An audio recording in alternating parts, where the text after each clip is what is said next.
നമസ്കാരം. ഇൻഫോട്ടിക്കിലേക്ക് സ്വാഗതം. പട്ടം SUT ആശുപത്രിയിൽ ചികിത്സയിൽ കഴിയുന്ന മുൻ മുഖ്യമന്ത്രി VS അച്യുതാനന്ദന്റെ ആരോഗ്യനില അതീവ ഗുരുതരമായി തുടരുന്നു.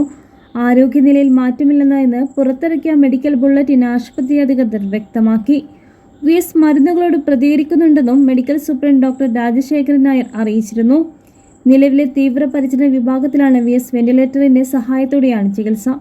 ഡയാലിസിസ് തുടരുന്നുണ്ട്. ഹൃദയാഘാതം മൂലം ജൂൺ 23-നാണ് VS അച്യുതാനന്ദനെ ആശുപത്രിയിൽ പ്രവേശിപ്പിച്ചത്. അന്നു മുതൽ വെന്റിലേറ്ററിന്റെ സഹായത്തോടെ മാത്രമേ ചികിത്സ നടന്നിട്ടുള്ളൂ. വൃക്കകളുടെ പ്രവർത്തനം സാധാരണ നിലയിലായിട്ടില്ല.